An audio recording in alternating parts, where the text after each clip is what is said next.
प्रधानमंत्री नरेंद्र मोदी ने उत्तराखंड के मुख्यमंत्री पुष्कर सिंह धामी को एक पत्र लिखा है। अब शायद आप सोच रहे होंगे कि यह पत्र सरकार से जुड़ी किसी योजना को लेकर होगा, लेकिन नहीं, आप गलत सोच रहे हैं, क्योंकि पीएम मोदी ने पुष्कर सिंह धामी को पत्र के जरिए उत्तराखंड के प्रसिद्ध मौसमी फल काफल को लेकर आभार व्यक्त किया है।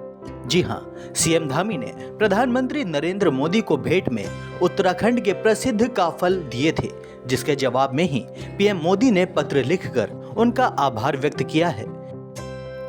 पीएम मोदी ने काफल की तारीफ करते हुए लिखा है कि इसके औषधीय गुणों का उल्लेख प्राचीन आयुर्वेदिक ग्रंथों में भी मिलता है। खैर, आपकी जानकारी के लिए बता दें कि काफल से जुड़ी एक बड़ी ही प्रसिद्ध कहानी उत्तराखंड में सुनने को मिलती है। दरअसल एक गांव में एक गरीब महिला अपनी बेटी के साथ रहती थी। आमदनी के लिए उस महिला के पास थोड़ी सी जमीन के अलावा ज्यादा कुछ नहीं था। गर्मियों में जैसे ही काफल पक जाते, महिला को अतिरिक्त आमदनी का जरिया मिल जाता था। वो जंगल से काफल तोड़कर उन्हें बाजार में बेचती थी और अपने लिए और अपनी बेटी के लिए सामान ले आती थी। एक बार महिला जंगल से सुबह सुबह एक टोकरी भरकर काफल तोड़कर लाई। उसने शाम को काफल बाजार में बेचने का मन बनाया और अपनी मासूम बेटी को बुलाकर कहा, मैं जंगल से चारा काट कर आ रही हूँ, तब तक तू इन काफलों की पहरेदारी करना।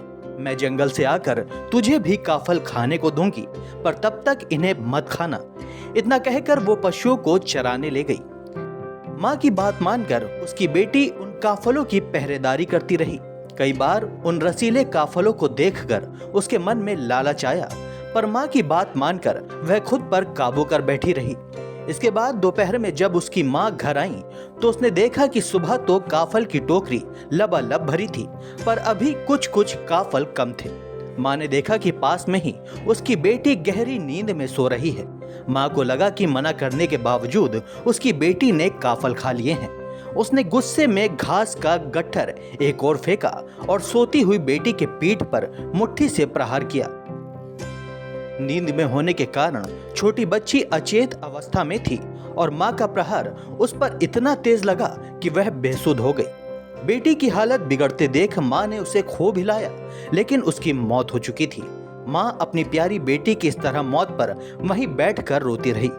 उधर शाम होते होते काफल की टोकरी फिर से पूरी भर गई।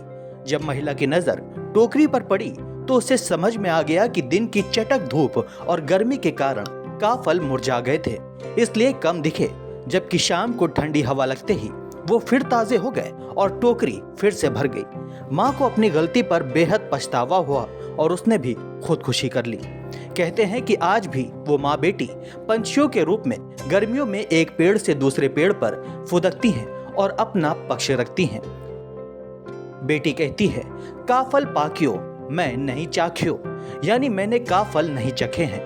फिर जवाब में चिड़िया बनी माँ भी करुणामय तरीके से गाते हुए कहती है कि पुर पुताई पुरपुर, यानी पूरे हैं बेटी, पूरे हैं। यह कहानी काफी भावुक है। जो कोई भी इसे सुनेगा यकीनन वो अपने आंसुओं को नहीं रोक पाएगा। बहरहाल, काफल का फल शरीर के लिए काफी फायदेमंद होता है। ये गर्मी में शरीर को ठंडक प्रदान करता है। साथ ही इसके फल खाने से शरीर की रोग प्रतिरोधक क्षमता बढ़ती है एवं हृदय रोग, मधुमेह रोग, उच्च और निम्न रक्तचाप नियंत्रित होता है। यही वजह है कि प्रधानमंत्री नरेंद्र मोदी इस लाभकारी फल की तारीफ करते हुए खुद को नहीं रोक पाए। Special report, Dastak times.